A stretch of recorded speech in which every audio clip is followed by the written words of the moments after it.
ఇప్పుడు ఎవిస్ హాస్పిటల్ని సంప్రదించండి. స్కానింగ్ కూడా ఫ్రీగా చేస్తున్నారు. Avis hospitals. నమస్కారం. మనం రకరకాల పంచతంత్ర కథలు చెప్పుకుంటున్నాం కదా. పంచతంత్రంలో కొన్ని వింతైన కథలు కూడా ఉంటాయండి. ఈ రోజుల్లో జరిగే కథల్ని ఎప్పుడో 800-900 సంవత్సరాల క్రితం ఎట్లా రాశారా అనిపిస్తుంది. మళ్ళీ కొత్తగా ఉంటాయి. పూర్వం ఒక ఊర్లో ఒక ధనవంతుడైన పెద్ద మనిషి ఉండేవారు. అయితే ఈయనకి ముందు భార్య గతించింది. చాలా కాలం పెళ్లి చేసుకోకుండా ఉండి కొంచెం లేటు వయసులోనే ఒక చిన్న పిల్లని పెళ్లి చేసుకున్నాడు. ఆ కాలం ఏంటంటే ఇప్పట్లాగా 30కి 50కి పెళ్ళిళ్ళు చేసుకునే వయసు కాదు ఆడవాళ్ళు. ఆడపిల్లలకి ఈ 8 నుంచి 16 లోపల పెళ్ళిళ్ళు చేసేసేవాళ్ళు. ఎంత పెద్దవాళ్ళకైనా ఈ 16 లోపల పిల్లని ఇవ్వాల్సిందే. ఈయన కోసం ఎవరైనా 35 ఏళ్ళు 34 ఏళ్ళు వివాహం కాకుండా ఉన్నవాళ్ళు అసలు కనపడేవాళ్లే కాదు. పైగా చిన్నపిల్లని తెచ్చుకుంటే చెప్పిన మాట వింటుందని అలాంటి భావాలు కూడా ఉండేవనుకుంటా.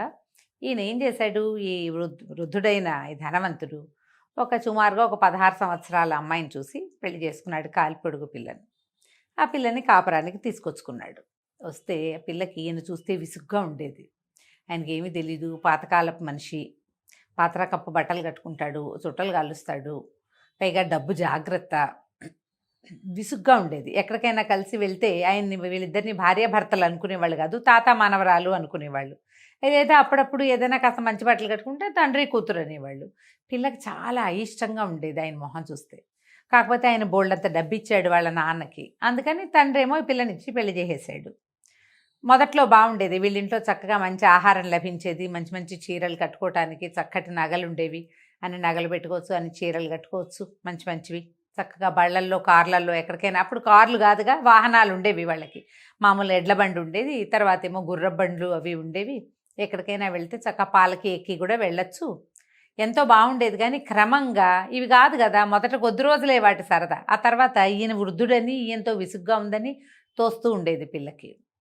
అయితే ఈ చుట్టుపక్కల ఇళ్లల్లో పనులు చేయడానికి కొంతమంది కుర్రాళ్ళు కనపడుతుండేవాళ్ళు. వాళ్ళల్లో ఓ కుర్రాడు ఓసారి వీళ్ళింటికి కూడా పనికొచ్చాడు. ఆ పనికి వచ్చిన కుర్రాడు ఈ అమ్మాయితో నవ్వుతూ పలకరించాడు, మాట్లాడాడు. పిల్ల చక్కగా 16-18 ఏళ్ల పిల్ల, అందంగా ఉంది, మంచి పోషణ జరుగుతోంది. ఈ ధనవంతుడింట్లో పనులు నున్నగా మెరుస్తూ బాగుంది. వాడు కూడా ఫ్రెండ్షిప్ చేశాడు, ఇద్దరు కలిసి స్నేహం చేశారు. చేస్తే ఆ పిల్లతో మాట్లాడి ఇట్లా ముసలివాడిని పెళ్లి చేసుకున్నావు, నీకు చక్కటి నవయువకుడు దొరకచ్చు అంటే నువ్వే ఎందుకు కాకూడదు అంది అమ్మడు. సరే బాగానే ఉంది. అమ్మ ఏమనుకున్నారు, మన ఇద్దరం కలిసి వెళ్ళిపోయి ఎక్కడికైనా పెళ్లి చేసుకుందాం అనుకున్నారు. కుర్రాడు ఒప్పుకున్నాడు. ఆ అమ్మాయికి మంచి సరదాగా ఉంది, జీవితం బాగుంటుంది కదా, ఈ ముసలాడితో పడి చావాల్సిన పనే ఉంది. సరేనంది. అయితే మనం రేపు రాత్రి వెళ్ళిపోదాం, మీ ఇంట్లో ఉన్న నగా నట్రా అన్నీ పెట్టెలు పెట్టి పట్టుకొచ్చేసి మనం హాయిగా ఉండొచ్చు అన్నాడు. ఈ ముసలాడిని వదిలేస్తుంటే వీడి నగా నట్రా నాకెందుకు అనుకోలేదు అమ్మడు. ఎవరూ అనుకోరు చూడండి కదా. ఏం చేసింది, మొత్తం ఇంట్లో ఉన్న నగలు నాణ్యాలు తనకి పెట్టినవి, తనకి వాళ్ళింట్లో ఆల్రెడీ ముందు నుంచి ఉన్నవి, ఖరీదైనవి, రత్నాలు అన్నీ కలిసి సుమారైన సలీసుగా ఉన్న పెట్టెలో పెట్టి పట్టుకుని వెళ్ళింది. పట్టుకెళ్ళిన తర్వాత ఏమైంది, వీళ్ళిద్దరూ ఊరు దాటి వెళ్ళిపోతుంటే అక్కడ ఒక నది అడ్డం వచ్చింది. నది కొంచెం పొంగు మీద ఉంది.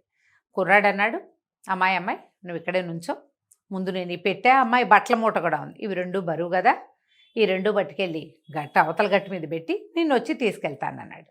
ఈ అమ్మడి ఇక్కడ నుంచుంటే వాడు ఆ గట్టుగా నది కాస్త దాటేశాడు. అది పెద్ద నదిగా లేదు, ఒక 3 బారలు మాత్రమే వెడల్పున్న ఒక పెద్ద సైజు కాలువ అనమాట. అంటే నది తాలూకు ఒక కాలువ ఆ పక్క నుంచి వెళ్తోంది.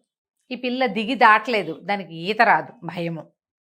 వాడు అవతలకు వెళ్ళిపోయాక నడిచి వెళ్ళిపోతున్నాడు అవతలకి. ఈ అమ్మాయి కేకలు పెట్టింది, అయ్యో వెళ్ళిపోతావేమిటి, నన్ను బతికెళ్ళు, నన్ను వదిలేసావు కదా ఇక్కడ, నన్ను తీసుకెళ్ళు ఉంది. అనగానే వాడు వెనక్కి తిరిగినాడు, పిచ్చిమొహం దానా, ఎవరో వెరిదానిలాగా ఉన్నావు, పో మీ ఇంటికి, మీ ఆయన దగ్గరికి వెళ్ళిపో, ఇంకా నువ్వు నాతోటి వచ్చేదేం లేదు, నాకు కావాల్సింది నాకు దొరికింది, నువ్వు ఇంక ఇంటికి వెళ్ళిపోమన్నాడు. ఈ అమ్మాయి చూస్తూ నుంచుంది. ఆ అమ్మాయి చూస్తూ ఉండగానే వాడు ఆ బట్టల మూట, సగం తడిసిన బట్టల మూటని, తర్వాత చక్కగా బరువుగా నగలతో నిండుగా ఉన్నదాన్ని రెండింటిని నెత్తి మీద పెట్టుకుని సాగి వెళ్ళిపోయాడు.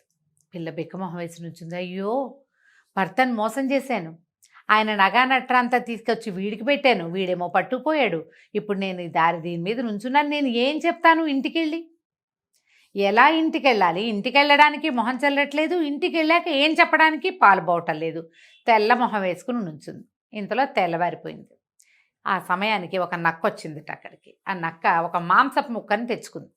ఎక్కడి నుంచి తెచ్చిందో అదే మాంసం ముక్కను తెచ్చుకుని ఈ నది దగ్గరకు వచ్చింది. బహుశా అది తింటూ నీళ్లు తాగదామనో లేదా దాన్ని నోటితో గరుచుకుని ఆ నది దాటుకుని ఆ పాయ దాటుకుని వెళ్ళిపోదామనో ఏదో దాని ఉద్దేశం. అక్కడ దాకా వచ్చేసరికల్లా నక్కకి చేపలు కనపడుతున్నాయి. అబ్బబ్బా ఎంత పెద్ద చేప అని ఏం చేసింది, ఈ నోట్లో ఉన్న మాంసం ముక్కని గట్టు మీద పెట్టి ఆ నీళ్ళ మీదకి లంఘించింది. ఒక చేప ఇట్లా ఎగురుతుంటే దాన్ని పట్టుకుందాం అనుకుంది. ఇది దూకింది కానీ దభేల్మని ఇది పోయి నీళ్ళలో పడింది. చేప కాస్త పోయింది. చేప అందల. నక్క తెల్లబోయింది. అయ్యో చేప అందలేదని వెనక్కి తిరిగి వచ్చింది. నీళ్ళలో నుంచి గట్టెక్కిందనమాట. అది గట్టెక్కేసరికల్లా ఇది ముందు మాంసపు ముక్కను అక్కడ పెట్టింది కాదు, గట్టు మీద పైనుంచి వస్తున్నటువంటి ఓ గద్ద ఎర్రగా కనపడుతున్న మాంసం ముక్కను చూడంగానే రయ్యమని వాళ్ళే స్పీడ్గా వస్తాయి గద్దలు. కిందకు వచ్చినప్పుడు గమనించండి, ఏదైనా పల్లెటూళ్ళకి వెళ్ళినప్పుడు కనపడతాయి.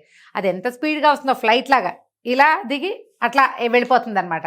ఒకే ఒక్క దూకులో ఈ నేల మీదకి రావటం ఏంటి, ఈ చెరువు గట్టు మీద ఈ నది గట్టు మీదకి ఆ మాంసం ముక్కను గడుచుకొని జయమని వెళ్ళిపోయింది. ఇంకేముంది, నక్క పైకి వచ్చేసరికల్లా గద రావడము మాంసం ముక్కను ఎత్తుకుపోవడము రెండూ జరిపోయినాయి. నక్క తెల్లమొహం వేసుకుని నుంచుంది. ఈ గట్టు మీద ఓ పక్కన ఆలోచిస్తూ కూలబడి ఉన్న మన పెళ్లి కూతురు ఈ పిల్ల ఉంది కదా, ఈ 16 ఏళ్ళ అమ్మాయి, అది చూసి నక్క చూసి పక్కపక్క నవ్వింది. భలేగా అయ్యింది నీకు, నువ్వు తెచ్చుకున్న మాంసం ముక్క పోయింది, నువ్వు దేనికోసం దూకావో ఆ చేప పోయింది అన్నది. నవ్వొచ్చింది అనమాట దానికి. అనేసరికల్లా నక్కంది, నా మాంసం ముక్క పోతే నేను మళ్ళీ తెచ్చుకుంటాను, నీకేమో కట్టుకున్న మొగుడు పోయాడు, ప్రేమించిన ప్రియుడు పోయాడు, నువ్వు మాత్రం ఏం చేస్తావు, నీకు ఇంకా దిక్కే లేదు, నీకు ఇంకా చెరువే దిక్కు, నాకు పర్వాలా నేను ఇంకేదైనా వేటాడుకుంటానని పోయింది నక్క. ఈ అమ్మాయి తెల్లమొహం వేసుకుని నుంచుంది. ఏం చేయాలో తెలీదు, ఇంటికి వెళ్ళాలో వద్దో అర్థం కాక ఇంకేం చేస్తుంది, పుట్టింటి వైపుకి సాగిపోయింది. ఈ కథలో చూడండి మనకి ఎండ్ ఏమైంది, ఈ అమ్మాయి ఎట్లా ఎండ్ అయింది, భర్త ఏమన్నాడు, దొంగ పట్టుపడ్డా, ఇవన్నీ ప్రశ్నలు ఉంటాయండి. ఆ ప్రశ్నల్లోకి అసలు వెళ్ళొద్దు మనం. బేసిక్ థింగ్ చూడండి, మనకి ఎక్కడైనా ఏదైనా చాలా సమస్యగా ఉంటే ఆ సమస్య తీరటానికి మనం ఒక సమాధానానికి పట్టుకుని దాని దగ్గరికి వెళ్తాం. మన సమస్య తాత్కాలికంగా తీరిపోగానే అప్పుడు మనం కొత్త ఆలోచనలు చేస్తాం. ఈ అమ్మాయికి పుట్టింట్లో డబ్బులు లేవు, అస్సలు ఆస్తే లేదు, వాళ్ళకి తిండి తినడానికే లేదు. తిండి బట్ట సాగితే చాలని వాళ్ళ నాన్న ఈ అమ్మాయిని ధనవంతుడికి ఇచ్చి పెళ్లి చేశాడు. తిండి బట్ట సాగినాయి, నగ నాణ్యం వచ్చినాయి, ధన కనక వస్తువాహనాలన్నీ అమరినాక ఆ అమ్మాయికి ఇంకొక ఐడియా వచ్చింది. ఇవి చాలని అనిపించిందా, లేదు, తాత్కాలికంగా ఇవే చాలని మొదట అనిపిస్తుంది మనకి, అందులోకి దిగుతాం. అవన్నీ లభించాక అవన్నీ చాలా సహజమైనవిగా రోజువారీ వాడుకుంటుంటే వాటి మీద ఇంకా ఆసక్తి ఉండదు. అమ్మో రేపొద్దున తిండి దొరకదేమో ఆ భయాలు ఉండవు, రావు, అసలు అవో కూడా రాదు. ఈ కాస్త గడిచిపోయాక ఇది కానిది ఇంకొకటి, మనకి ఏది లభ్యం కాదో దాని మీద ఆసక్తితోటి మళ్ళీ మనం పరిగెడతాం. మొదటిది పరిగే, రెండోది పరిగే. ఈ పరుగు ఎక్కడ ఆగుతుంది, ఎక్కడ ఈ పరుగు ఆపాలి, ఇది కదా మనం ఆలోచించాల్సింది. ఏది లభిస్తుందని ఆ అమ్మాయి ఇల్లు వదిలిపెట్టి వచ్చిందో అది పోయింది, ఏది అలవాటైందో ఇది పోయింది, రెండు పోయినాయి కదా. ఏదైనా పని చేసేటప్పుడు ముందు వెనక ఆలోచించాలి. ఈ ఆలోచించి పని చేయమని చెప్పటానికే విష్ణు శర్మ గారు రాజకుమారులకి ఈ కథ చెప్పారు. ఏదైనా పెద్దది అడుగు వేసేటప్పుడు 10 సార్లు ఆలోచించండి, కనీసం ఇద్దరితోటి చర్చించండి.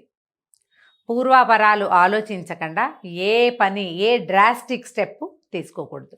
కథ కంచికి మనం ఇంటికి.